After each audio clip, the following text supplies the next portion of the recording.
번 내게 절기를 지킬지니라. 너는 무교병의 절기를 지키라. 내가 네게 명령한 대로 아비월에 정한 때에 이레 동안 무교병을 먹을지니 이는 그달에 네가 애굽에서 나왔습니다. 빈손으로 내 앞에 나오지 말지니라. 맥주절을 지키라. 이는 네가 수고하여 밭에 뿌린 것의 첫 열매를 거둠이니라. 수장절을 지키라. 이는 네가 수고하여 이룬 것을 연말에 밭에서부터 거두어 저장함이니라. 이 모든 남자는 매년 3번씩 주 여호와께 보일지니라. 아멘. 네, 오늘 이 말씀을 통해서 주님의 사랑에 대해서 감사하면서 살자 하는 의미를 생각해 보도록 하겠습니다. 할렐루야. 아멘. 주님이 여러분들에게 베푸신 것이 여러분들 마음속에서부터 정말 주님의 사랑에 감사하지 하는 이런 마음을 가지고 사시나요? 아멘. 정말 주님 때문에 마음속에서 주님 사랑 느끼지나요? 아멘.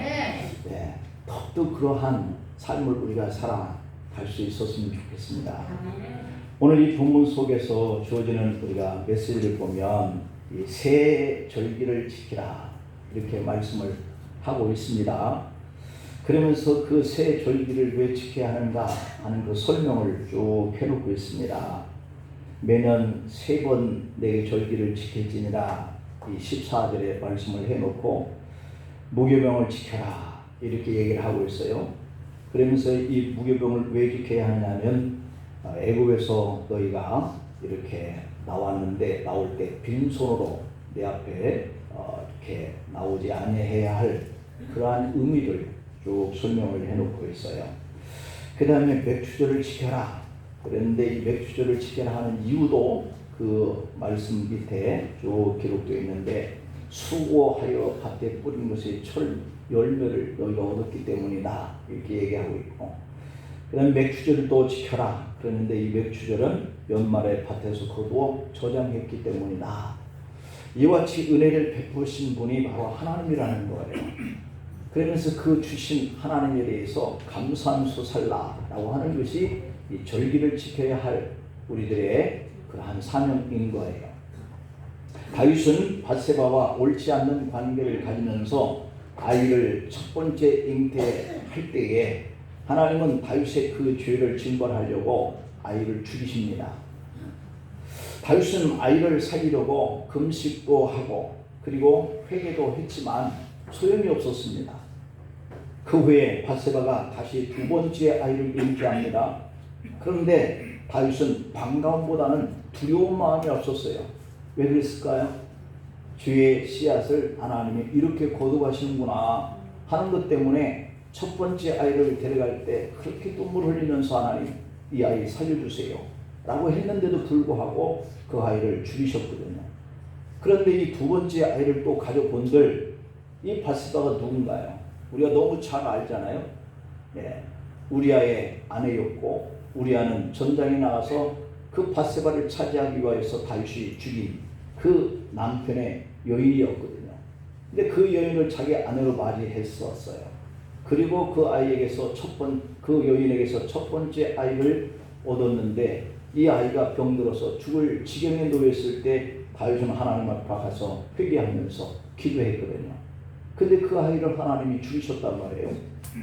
그리고 난 이후에 2번째 아이를 잉태했는데 첫 번째 아이를 이 여인에게서 잃었을 그 당시의 아픔에 비하면 2번째 아이를 그 여인이 가졌으니 얼마나 기뻐해야 할 일이에요. 첫 아이를 잃었으니 2번째 아이를 하나님이 바로 주셨으니 얼마나 감사해요. 그래야 되는데 그렇지 못했습니다. 반가움보다는 두려움이 떨렸어요. 두려움으로 떨렸어요.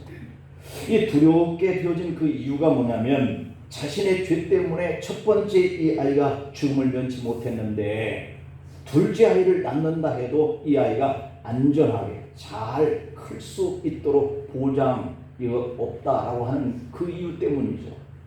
그렇게 10개월 동안 불안하고 초조하면서 이 다윗의 가정에 밧세바를 통하여서 건강한 아이가 출생을 했지만 다윗은 여전히 불안합니다. 하나님이 이 아이를 어떻게 하실는지 불안하죠.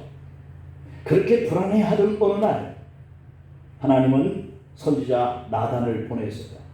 나단 선지자가 다윗에게 찾아와서 하는 말이 여호와가 사랑하는 아이니 그 이름을 여디디아라고 지어라. 이렇게 축복해 주고 가는 거예요. 사무엘하 12장의 25절 말씀을 보면 선지자 나단을 보내 그의 이름을 여디디아라 하시니 이는 여호와께서 사랑하셨기 때문이더라. 이렇게 말씀하고 있는 거예요. 우리는 어떠한 일로 실패했을 때 그 실패된 그 원인이 자신이 생각할 때 이건 내가 하나님 앞에 잘못했기 때문이구나 라고 하는 이런 죄책감, 자책감이 있어요. 그리고 그 다음에 또다시 어떤 일을 시작하려도 하나님이 그것 때문에 또다시 나에게 벌을 내리시면 내가 어떻게 살지 하는 이런 불안감이 우리 머릿속에서 마음속에서 떠나지지 않는 거죠. 이게 바로 우리의 모습이에요. 그런데 하나님이 찾아오셔서 아들아 딸아 너 그때 그 일로 인해서 지금 또 불안해하느냐? 너 또 그 일 때문에 두려워하느냐? 이렇게 물으신단 말이죠. 그럴 때 우리는 얼마나 그 자책, 죄책 이런 것 때문에 그 말씀 그 자체만 해도 얼마나 두려워요. 그런데 그런 말씀이 아니라 내가 너를 사랑한다. 내가 너를 사랑해. 이런 말을 우리가 듣게 되었을 때에 그 이후에 우리의 삶은 불안하지 않습니다. 왜냐하면 하나님은 나에게 그것을 용서해 줬다라고 하는 그런 의미로 이런 사랑의 표현을 나한테 해주시는구나 하는 생각 때문이에요. 다윗은 건강한 아이를 얻고 나단 선지자의 하나님이 보내심을 통해서 축복까지 받고 이제 은혜롭게 이름까지 지어줬으니 얼마나 감사했겠어요. 그래서 다윗은 날마다 아이의 이름을 여디디아야 여디디아야 하나님 사랑아 하나님 사랑아 이렇게 부르면서 감사했단 말이에요. 이 여디디아라고 하는 이 말은 바로 아까 여기서 후반부에 설명을 하잖아요. 여디디아라 하시니 이는 여호와께서 사랑하셨기 때문이다. 이 여디디아의 이름 자체가 여호와께서 사랑하셨기 때문이다 이 뜻이에요. 그래서 이 다윗은 그 이름을 그렇게 부르러 그것이 곧 하나님이 내가 너를 사랑한다 내가 너를 사랑한다 이런 의미이기 때문이죠. 자신은 분명히 이런 죄를 짓고 첫 번째 아이를 잃고 불안하면서 살아가고 있는데 두 번째 아이를 얻었을 때 내가 이제는 그 아이를 데려가지 않을 거야. 여호와께서 사랑하셨기 때문이더라 라고 하는 이름까지 주었으니 얼마나 그 은혜가 마음속에서 크게 작용을 했겠어요. 우리도 사실 다윗과 그리 멀지 않은 이런 죄악의 자리 속에서 늘 살고 있습니다. 그런데 하나님이 예수님을 보내셔서 우리의 죄를 용서해 주셨고 용서해 주신 것만도 감지독지인데 놀라운 이런 축복을 누리면서 살 수 있게 허락하시니 이 사랑이 얼마나 마음속에서 진실하게 감사로 느껴지느냐 이 말이에요. 벌써 2021년도도 이 6개월이 흘렀습니다. 그 어간에 코로나 때문에 우리가 많은 고생을 했지만 그래도 그 어려움 속에서도 오늘 여기까지 우리가 이렇게 이르렀으니 이 생각을 해볼 때 하나님의 사랑이야 라고 생각하는 이 마음이 크면 우리 마음속에 이렇게 은혜 안에서 살아갈 수 있게 되는 감사가 일어나는 거거든요. 우리가 다음 주에는 맥주 감사절기입니다. 오늘 서두에서 말씀드린 것처럼 이스라엘 백성들에게 하나님께서 이렇게 사랑을 베풀어 줬다는 거예요. 너희에게 이렇게 사랑을 베풀어 줬으니 너희가 나에게 어떻게 살아야겠느냐. 이 명절들을 절기로 내게 지켜라. 이게 어떤 표현이냐면 너희가 사랑받은 만큼 그 마음에 진실한 마음으로 하나님 앞에 살아라 이런 뜻이거든요. 그래서 오늘 우리들이 금년 한 해 동안에도 이 코로나 속에서 하나님의 큰 사랑을 받고 여기까지 왔다고 하는 것을 깨닫는다면 우리는 남아있는 이 6개월 동안도 감사하면서 하나님 앞에 살아갈 수 있는 힘이 생길 줄 믿습니다. 달게트라고 하는 사람이 쓴 이 무인도라고 하는 그런 책이 있는데요. 이 폐병에 걸린 중환자 둘이 한 병실 안에 같이 입원하고 있어요. 말기 환자. 하나는 병실 한 가운데에 침상에 놓여 있고 또 다른 환자는 창가 쪽에 누워있게 되었어요. 그런데 간호사가 매일 이 창가의 환자에게 다가가서 그 침대 시트를 가려주면서 창밖의 풍경에 대한 이야기를 해줍니다. 그러자 병실 한가운데 누워있는 이 말기 환자는 창가에 누워있는 그 환자에게 간호사가 다가가 풍경 이야기를 해줄 때마다 자신은 방 한가운데 있기 때문에 그 설명에 대해서 도무지 볼 수도 없고 해주지도 않는 이런 생각 때문에 이 간호사의 호의를 받는 이 창가에 있는 그 환자에 대해서 마음속에 못마땅한 마음이 생기는 거예요. 질투죠. 그래서 불만을 가지고 있습니다. 그런데 드디어 때가 왔습니다. 창가에 있던 환자가 밤에 갑자기 숨이 차고 혼수 상태에 빠졌는데 간호사를 찾는 버튼을 누르지 못하는 겁니다. 방 가운데 있는 환자가 이것을 보고 자기 자신 옆에 있는 버튼을 눌러서라도 얼마든지 간호사를 부를 수 있었는데 평소 그를 향한 이 질투심이 강하기 때문에 그 배를 눌러서 간호사를 불러주지 않습니다. 그 이유는 저 사람만 죽으면 이제 내가 저 창가로 옮겨서 이 간호사의 따뜻한 배려를 받을 수 있지 않겠나 하는 생각 때문이었습니다. 아침이 되자 창가에 누워있던 암 환자는 죽었습니다. 드디어 방 가운데 있던 이 자신의 그 창가에 가보고 싶어하는 이 환자에게 창가 쪽으로 옮길 수 있는 기회가 온 거죠.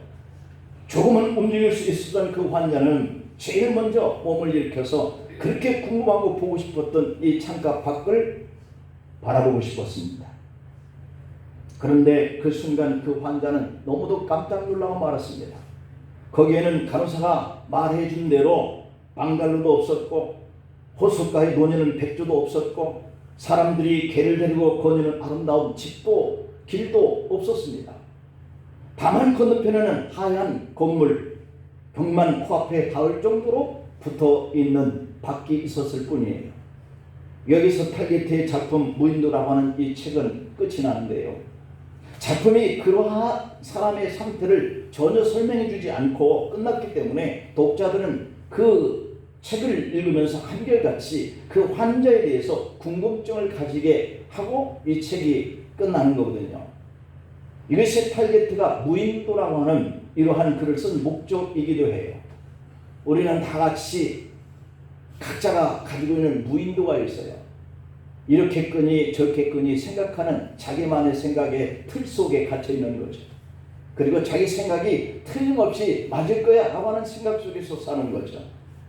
그 환자는 그 밖에 하얀 벽으로 되어 있는 건물이 바로 붙어 있다라고 하는 이 사실을 보면서 자신이 했던 그 행동이 얼마나 후회스러운지 나머지 이 삶을 그렇게 살았을 겁니다.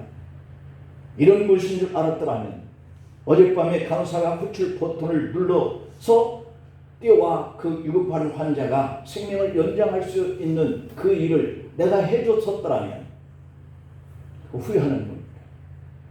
여러분, 하나님은 우리 같은 죄인들을 구원하기 위해서 하나님 자신의 아들을 희생시키시면서까지도 우리를 용서해 주신 그 은혜에 우리가 살아가고 있어요.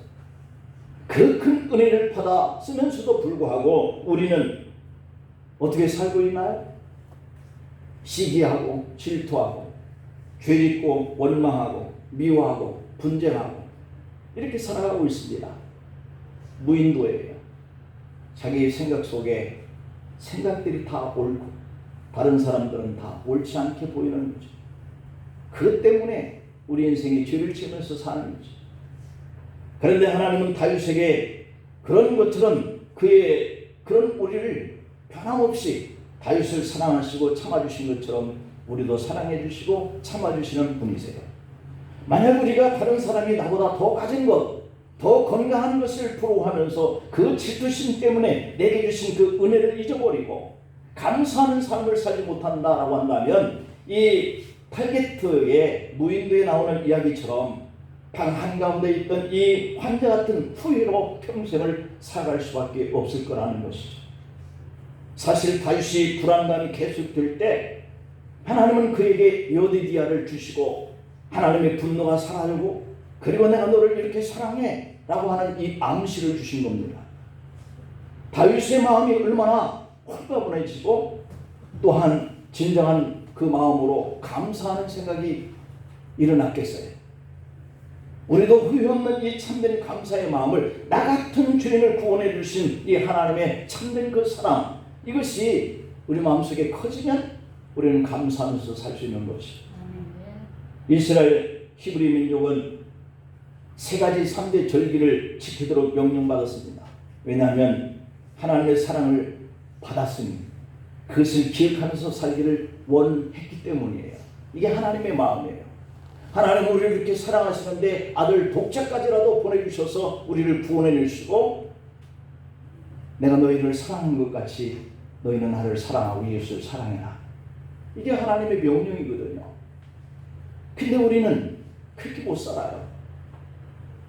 이스라엘은 그런 명령을 받았지만 그것을 지키지 못했습니다. 그들에게 말씀이 주어졌는데 오늘 본문 14절 말씀을 보면 매년 3차 즉 6월절, 맥주절, 수장절을 지키라 라고 하는 이런 말씀을 들었는데 무시하고 삽니다. 열왕기하 22장 8절 말씀을 볼까요? 대제사장 hil기야가 서기관 사반에게 이르되 내가 여호와의 성전에서 율법책을 발견하였노라 하고 hil기야가 그 책을 사반에게 주니 사반이 읽으니라, 이렇게 되어 있어요. 성전을 수리하다가 율법책을 발견했다는 겁니다. 열왕기하 22장 11절에 보면 요시야 왕이 이 율법책을 발견했다 하는 이 말을 듣고 그의 옷을 찢었다라고 되어 있어요. 그 이유는 열왕기하 22장 13절에 보니까 발견한 그 말씀에 그 책을 듣지 아니하며 이 책은 우리를 위하여 기록된 모든 것을 행하지 아니하여 여호와께서 우리에게 내리신 진노가 크다라고 하는 사실을 알았기 때문이에요. 오늘 우리들이 주님의 그 큰 사랑을 받았음에도 불구하고 하나님이 말씀하신 그 말씀을 우리가 따라서 살지 못하고 순종하면서 살지 못하는 것을 어느 날 깨달으면 오늘 이 요시야 왕처럼 우리의 옷을 찢으면서 회개하게 이르는 깨달음을 갖게 될 때가 오는 것이죠. 그래서 요시야 왕은 열왕기하 23장 2절에 보면 유다의 모든 사람과 예루살렘의 주민과 제사장들과 선지자들과 모든 백성의 노소를 막론하고 다 함께 모여서 발견한 언약책을 읽어 우리에게 듣게 하였다라고 이렇게 되어 있어요. 왜냐하면 듣지 못해서 지키지 못한 그런 결과가 바로 하나님의 진노를 샀기 때문이에요. 우리가 알지 못해서 지키지 못하고 지키지 못해서 하나님의 진노를 받는다, 그런 얘기거든요. 그리고 열왕기하 23장 21절에 보면 언약책에 기록된 대로 너희 하나님 여호와를 위하여 유월절을 지키라, 이렇게 선포합니다. 이 유월절이 우리가 잘 아는 것처럼 애굽에서 그들이 탈출하는 이 구원의 사건을 기념한 절기를 말해요. 다시 말하면 구원받았으니 하나님 앞에 영광을 돌리고 감사하면서 살아라, 이것이 바로 유월절의 정신이거든요. 열왕기하 23장 22절에 보면 사사시대부터 이스라엘 여러 왕시대까지 이런 유월절을 지킨 일이 없었다. 이 말씀을 보면 오랜 시간 동안 이 구원받는 은혜를 기억하면서 살아라라고 하신 이 하나님의 말씀이 폐기 처분되었다고 하는 것을 깨달을 수가 있어요. 선지자, 제사장, 온 백성들 구분 없이 모두가 다 이 말씀에 무지했기 때문에 절기를 지키는 것을 외면하면서 살았다, 그런 뜻이거든요. 그래서 열왕기하 23장 23절 말씀에 보면 드디어 요시야 왕은 예루살렘에서 하나님 앞에 이 유월절 구원받은 은혜를 감사하는 이런 절기를 지키기 시작한 거예요. 우리가 오늘 또 예배를 드립니다. 이 예배 드리는 그 근본 목적이 뭔 줄 아시죠? 구원받았음에 감사해서 드리는 거예요. 우리도 요시야 왕처럼 하나님이 구원해 주시는 사랑을 기억하면서 살아야 하기 때문에 요시야 왕이 책에 우리를 위하여 기록된 모든 것을 행하지 아니하였으므로 여호와께서 우리에게 내리신 진노가 크다, 이렇게 탄식하는 것처럼 오늘날 믿음의 사람들은 하나님의 아들을 이 땅에 보내주신 그 사랑을 감사하지 못한 무지를 돌이켜야 한다는 것이죠. 출애굽기 13장의 16절 말씀을 보면 이는 네가 수고하여 밭에 뿌린 것에 첫 열매를 거둠이라, 이렇게 표현하고 있죠. 맥주절을 지키라 라고 하는 이 말씀 속에서 이 지키는 것은 계명이든지 아니면 시민법이든지 아니면 도덕법이든지 아니면 절기 규례이든지 가리지 말고 다 지켜라 라고 하는 뜻이에요. 불리해도 지켜야 하고 유리해도 지켜야 하고 지킬 수 없는 환경이라도 지켜야 하는 거예요. 왜냐하면 우리에게 베푸신 이 구원의 사랑이 너무 크기 때문에. 오늘 또 어려운 가운데 속에서 여러분들이 주님 앞에 나온 줄 알아요. 근데 이것은요, 어려워도 지켜야 되고요, 쉬워도 지켜야 되고요. 그래야 된다고 하는 것이 바로 이 구원의 감격하여 드려지는 예배 생활이거든요. 하나님이 모세를 통해서 준 이 약속의 절기, 맥주절을 지키라 라고 하는 이것도 이의 없이 지키라 라고 명령하는 것은 아니거든요. 본문 16절 말씀에 보면 맥주절을 지키라 이는 네가 수고하여 라고 되어 있어요. 네가 수고하여 밭에 뿌리는 것이 첫 열매를 거둠이니라 되어 있습니다. 네. 이 말씀 속에 맥주절을 지켜야 한다라고 하는 그 이유가 되어 있는데 몇 가지 생각해 봅니다. 첫째, 맥주절을 지켜라 라고 하는 이유입니다. 그 첫째는 광야의 삶 속에서 밭의 삶으로 살게 되었기 때문에 감사라는 거죠. 광야 40년간 삶은 그들에게 얼마나 힘들었겠어요. 요즘처럼 우리가 환경이 이렇게 좋아졌는데도 살기가 너무 힘들어 라고 하시는 분들이 많으시잖아요. 근데 거기에는 돌과 자갈과 모래밖에 없어요. 광야 얼마나 힘들어요. 그냥 하나님을 바라봐야만 위해서 먹을 것이 떨어지는 이러한 공간이에요. 그러니 그들이 너무 고된 삶이었죠. 씨앗을 뿌릴 수 있는 단 한 평의 땅도 밭도 없습니다. 그 광야는 오늘을 생존할 수 있느냐 못하느냐에 달려있는 그런 광야예요. 광야를 걷던 때는 길도 없었어요. 그러니 그들에게는 또한 할 일도 없었어요. 하나님이 죽지 않도록 먹이시고 입히시느라고 만나와 메추라기와 생수를 주셔야만 살 수 있는 공간. 그래서 광야는 이스라엘 백성들에게 정말 호된 시련의 시기였다라고 말씀을 할 수 있죠. 백성들을 낮추시고 하나님의 말씀으로 사는지 안 사는지를 시험하는 이 공간이 바로 광야에서요. 그래서 광야는 낮의 해와 밤의 이 달도 춥게 하고 덥게 하고 하는 곳이었어요. 그러나 하나님이 구름기둥으로 해를 가려주시고 불기둥으로 또한 이렇게 밤에는 추위를 덥게 해주시는, 그래서 그들을 견디게 해주신 공간이었어요. 이스라엘 백성은 광야에서 이동하는 그런 생활을 했어요. 광야는 정착해서 살 수 없는 곳이었죠.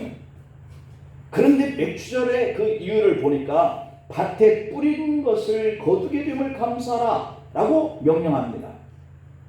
이렇게 살던 그들에게 이제 밭이 생긴 거예요. 자신들이 수고해서 씨를 뿌리는 그런 땅이 생긴 거예요. 그랬더니 거기서 열매를 추수할 수 있는 것들이 생긴 거예요. 얼마나 감사합니까? 내가 이제 내 수고를 통하여서 뿌리고 거둘 수 있는 이런 밭이 땅이 생겼어요. 그냥 하나님이 주시면 먹어야 되고 안 주시면 굶어야 하고 자신이 뭔가 할 수 있는 일도 없고 하나님이 명령한 대로만 살아야 했던 이 광야에서 벗어나서 이제는 내가 수고하면서 뭔가를 할 수 있는 이 밭과 땅 그리고 열매가 주어지는 그런 곳에서 살게 된 거예요. 이것이 바로 하나님의 사랑이거든요. 광야의 삶에서 정착된 집이 생겼고 거둘 수 있는 밭의 삶으로 이제 살게 되었으니 그렇게 하시는 하나님의 그 크신 사랑을 생각할 때 너희가 이것을 기억하면서 이 절기를 지켜야 한다 하는 이 말씀이 부당하지 않아요.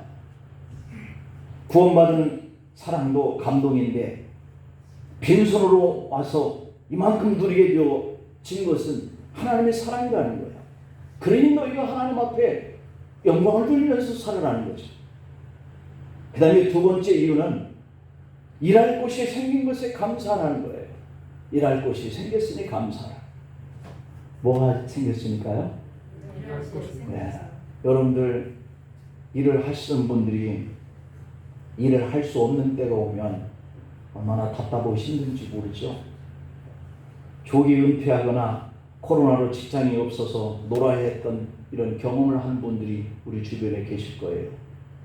이런 분들은 다시 일할 수 있는 기회가 줬다라고 하는 것이 얼마나 감사한 일인지요.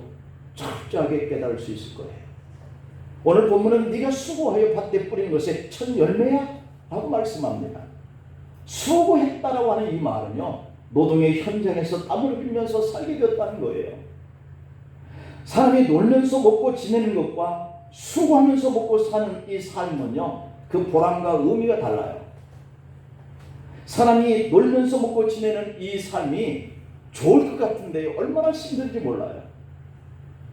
광야의 삶은 하나님이 엘리야를 광야에 숨겨놓으시고 까마귀를 통해서 먹을 것을 가져다 주어야 살 수 있는 공간이었어요.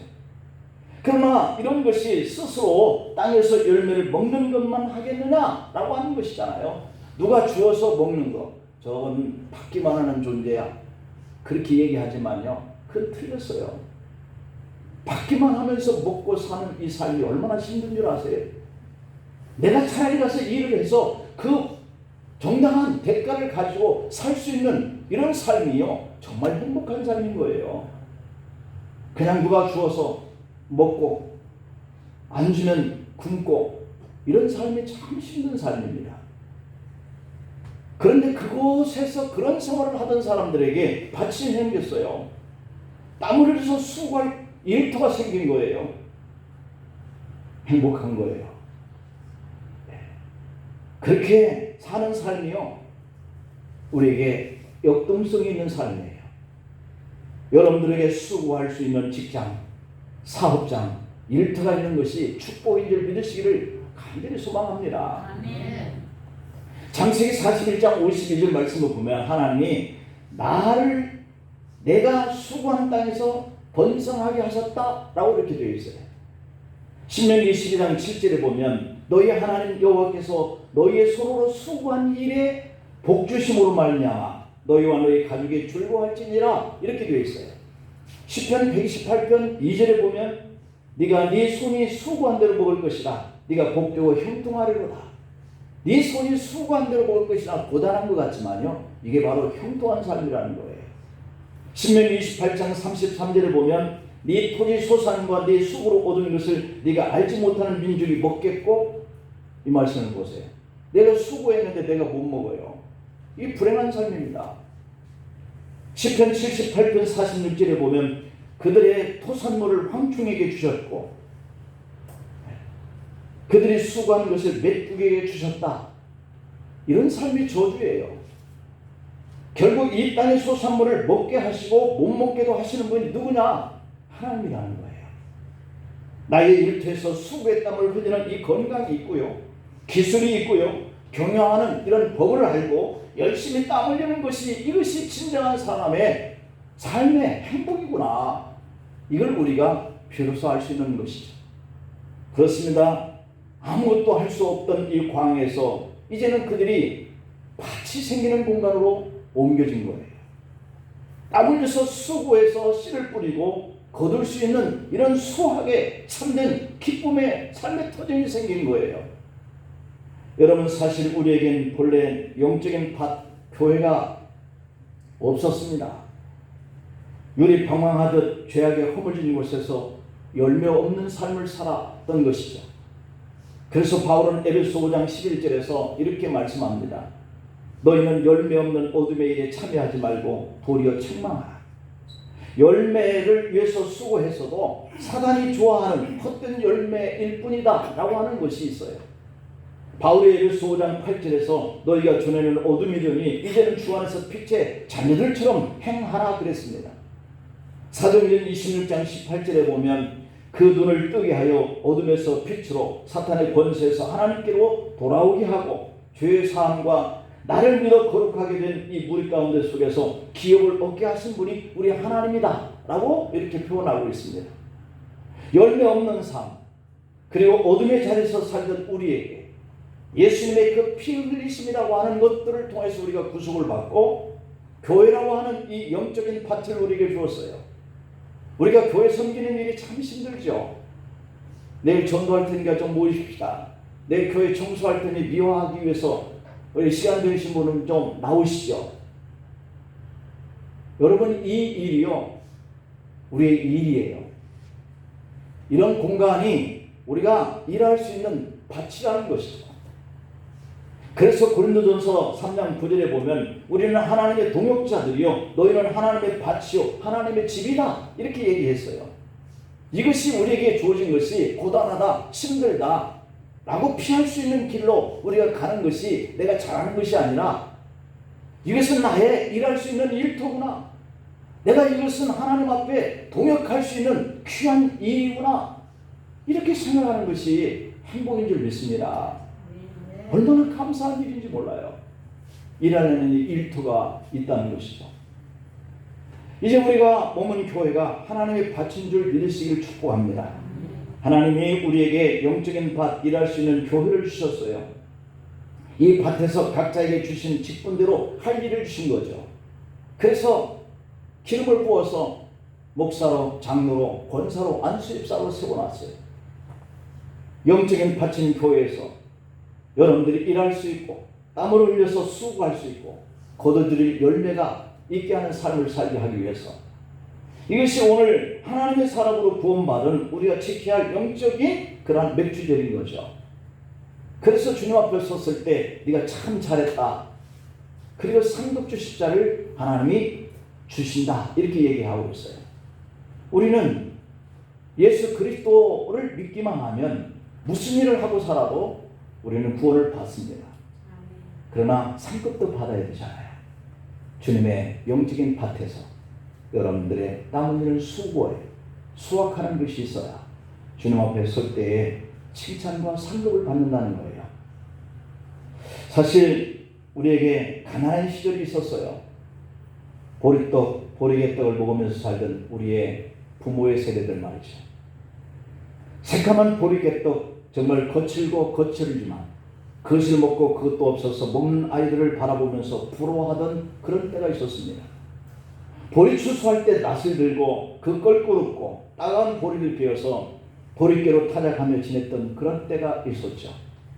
보리를 삶아서 바구니에 담아놓고 밥을 지을 때면 바닥에 보리를 깔고 쌀 한 주먹쯤 얹어서 쌀밥은 할머니, 할아버지, 아버지에게 드리고 나머지는 다 섞어서 그냥 꽁보리밥을 먹는 그런 시대 말이죠. 그렇게 살고 5월, 6월 춘궁기에는 보리고개라 하여서 보리가 익어서 나올 때까지 살림이 어려운 때를 겪으면서 허리띠를 졸라 했던 우리 선조들 시대 말입니다. 그렇게 살다가 이제 우리는 먹는 것이 넘쳐 남아들기 시작했습니다. 쓰레기로 버리는 것만 보아도 북한을 먹여 살릴 수 있을 정도라고 그렇게 얘기를 합니다. 농사를 지으면 이모작도 하고 삼모작도 소출이 되어서 감사하는 것이 아니에요. 어떤 농토가 생기고 어떤 집, 어떤 차, 어떤 스마트폰이 생겨서 감사하자라고 하는 것이 아니에요. 우리에게 일할 밭이 있다라고 하는 것 때문에 감사하는 거예요. 교회가 있고 영혼을 구원할 사명이 주어졌으니 하나님 앞에 감사하는 거예요. 여러분 가정이 있고 정착해서 살 곳이 있고 일할 수 있는 그런 행복이 주어졌으니 주님 앞에 감사하면서 사십시다. 그 다음에 세 번째, 그렇다면 어떻게 맥주절을 지키는 것이어야 하나님이 기뻐하는 맥주절이냐는 거죠. 그 첫 번째 오늘 본문 14절에 보니까 세 차례의 절기를 지키라는 겁니다. 여러분 이 17절 말씀을 한번 볼까요? 모든 남자가 하나님께 보이라 그랬어요. 하나님께 보이라고 하는 것이 뭘까요? 예배예요. 예배. 우리가 맥주절을 잘 지키라고 하는 이 명령에 따라서 사는 이 첫 번째의 그 답은 예배 생활을 하라는 거예요. 하나님은 그걸 가장 기뻐하는 거예요. 우리가 이런저런 핑계를 삼아서 하나님 앞에 예배 시간에 나오지 못하는 이런 안타까운 생활을 우리가 하지 말고 무슨 일이 있어도 하나님 앞에 나가서 예배 드리는 거, 이걸 제일 우선적으로 해야 되겠다. 이게 바로 이 첫 번째 14절에서 말씀하신 이 명령에 우리가 따라 사는 삶이에요. 그 다음에 두 번째로는 본문 15절에 보니까 빈손으로 내게 보이지 말라라고 하는 말씀이에요. 우리가 드리는 예물은 하나님께 상달되는 줄 믿습니다. 목사에게 드리는 것도 아니고 교회에다 드리는 것도 아니에요. 결국 하나님 앞에 드리지만 하나님 앞에 드려진 이 예물이 교회를 위해서, 목사를 위해서 이렇게 쓰여지는 거예요. 그리고 그 헌금은 우리의 심령과 우리 자녀들의 심령을 위해서 그리고 우리 이웃의 심령을 위해서 쓰이게 되는 것이죠. 이로 인해서 하나님의 뜻인 이 영혼 구원의 거룩한 역사가 이루어진다는 것이죠. 맥주전은 하나의 첫 열매를 드리는 겁니다. 이 첫 수확을 얻는데 먼저 그렇게 사랑해 주신 주님을 생각할 수 있다라고 하는 것은 하나님께 복받은 자의 은혜 생활인 거죠. 우리가 교회에서 가장 조심스러운 것이 뭐냐면 우리가 하나님 앞에 나올 때 빈손으로 나오면 안 된다라고 하는 이 말씀이에요. 이게 얼마나 부담이 되는지. 그래서 강단에서 그 말씀만 하면 마음에 상처를 입는 분들이 계세요. 그런 분들에게 대단히 죄송합니다. 상처가 안 되기를 바라고 오히려 그것이 바꿔서 생각하면서 하나님께서 나에게 이렇게 사랑해 주셨으니 내가 무엇이든지 주님께 나올 때마다 표현해야 되겠다. 이런 마음이 든다면 오히려 감사할 수 있게 되겠죠. 제발 그렇게 되기를 바랍니다. 있는 만큼 하나님 주신 것만큼만 드리면 돼요. 빌려서 빚내서 그렇게 드리지는 마세요. 왜냐하면 하나님이 안 주신 거잖아요. 안 주시면 안 드리면 돼요. 할 말이 있잖아요. 하나님 나에게 안 주셨으니 저도 하나님께 드릴 거 없습니다. 이렇게 하면 돼요. 틀린 게 아니에요. 그러니 주님께 많이 드리고 싶은데 많이 주세요. 이렇게 기도하세요. 그러면 그게 왜 시험이 되겠어요? 그게 왜 상처가 되겠어요? 우리의 삶 속에 이런 감사와 주님의 사랑 때문에 이렇게 예배 생활하는 이러한 일들이 우리에게서 주님 앞에 드릴 수 있는 이것이 바로 이 맥주들이 가지고 있는 정신입니다. 어느 날 홀로 어머니가 결혼해서 분가한 아들 집을 찾아갔습니다. 초인종을 눌렀는데 문을 열고 나온 것은 아들이 어머니를 맞이합니다. 그런데 어찌된 일인지 이 아들의 앞에 뭡니까? 앞치마가 돌려져 있고 손에는 고무장갑이 끼어 있습니다. 너 지금 뭐 하고 있니? 네가 왜 고무장갑을 끼고 있어? 얘 빨래하고 있는 중이에요. 아니 네 처는 뭐 하고 있는데? 감기로 누워 있어요. 대학까지 공부시켜놨더니 겨우 빨래나 하고 있어요. 못난 녀석 같은. 화가 난 어머니는 그냥 돌아가 버리고 말았습니다. 집안에 들어오지도 않고. 많이 화가 나셨겠죠. 어머니로서는 화가 날 법도 하다고 생각하고 돌아가는 거예요. 일찍 홀몸이 되어 가진 고생을 다 해가면서 명문대학을 졸업시키고 좋은 직장을 얻게 되나 보다 생각했지. 그리고 나이가 차서 이제 결혼을 시켜 분가를 시켰습니다. 그런데 그렇게 기른 자식이 장가들어서 앞치마는 앞들고 있고 빨래는 하고 있다니 가부장적 질서 속에서 살아오고 익숙해진 그 어머니로서는 아들이 이해가 될 수가 없었습니다. 그런데 조금 후에 친정어머님이 딸네 집을 방문했습니다. 문을 열고 맞이하는 것은 사위였고 그의 손에 여전히 고무장갑이 끼어져 있습니다. 그것을 봅니다. 장모가 사위에게 묻습니다. 자네 뭘 하고 있는가? 청소하고 있었는데요. 우리 애는 어딜 가고 왜 자네가 청소를 다 해?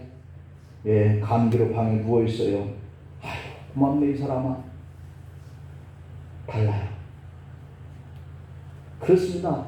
여러분, 같은 사람이 고무장갑을 끼고 일하는 모습을 보았지만 시어머니는 화가 나서 돌아갔고 장모는 기뻐하며 사위를 칭찬했습니다. 시어머니는 며느리가 누워있는 것이 못마땅하게 보였고 친정어머니는 사위가 일하는 모습을 고맙게 여겼습니다. 시어머니는 가는 곳마다 며느리가 자식을 망쳤다고 흉을 보고 돌아다닙니다. 어머니는 가는 곳마다 친정어머니는 사위를 가는 곳마다 자랑하고 다닙니다. 한 사람을 두고 시어머니는 며느리의 허물을 보았고 친정어머니는 딸의 허물을 듣고 사랑으로 보았습니다. 하나님의 심판이라고 하는 것은 우리의 죄와 허물을 들춰내겠다는 것이 아니라 우리를 구원하시는 그런 사랑을 베푸시기 위해서 아들을 이 땅에 보내셔서 십자가에 달려 죽게 하시고 우리를 대신 죄와 허물을 덮어버렸습니다. 내가 너의 허물들을 더 이상 보지 않겠다, 묻지도 않겠다 라고 하는 것이 하나님이 우리를 사랑하신 그러한 은혜예요. 우리는 허물을 덮어주시는 하나님의 사랑으로 이 지옥 심판을 벗어나서 천국으로 들어갈 수 있게 되는 것이죠. 그 사랑과 은혜를 받았다라고 생각하는 사람은 하나님 앞에 나와서 예배드리는 이 일을 줄게 하는 것이죠. 때로는 주신 것을 예물로 하나님 앞에 감사하면서 하나님 비록 적은 것이지만 이게 제 마음이에요 라고 표현도 하면서 사는 거예요. 여러분, 이것이 우리의 삶을 더욱더 풍성하게 하고 우리를 더욱더 기름지게 하고 축복하시는 하나님의 통로가 되어서 여러분과 여러분 자자 대대손손이 이런 하나님의 사랑을 받으면서 살아갈 수 있기를 간절히 축복합니다. 아멘. 기도하시겠습니다. 하나님 아버지, 세상의 삶에서 첫 번째 열매를 거두는 삶을 사는 것을 감사하면서 살아가게 하는 것이 바로 오늘 우리들이 주님 앞에 받은 이 구원의 큰 사랑인데, 뿐만 아니라 우리에게 일할 수 있는 이 터전을 주신 것을 우리는 늘 주님 앞에 감사, 그 감사하는 표현들이 하나님 앞에 예배로 보여주시 주님께 우리 주신 것을 가정에서 드리는 삶이 곧 주님께 구원받은 하나님의 백성으로 사는 삶의 모습인 것을 성경은 명령하고 있습니다. 오늘 이 명령을 따라서 하나님의 영원한 축복 가운데 살아가는 온 성도들 그 자손들이 다 되게 하여 주옵소서. 예수님의 이름으로 기도하옵나이다. 아멘.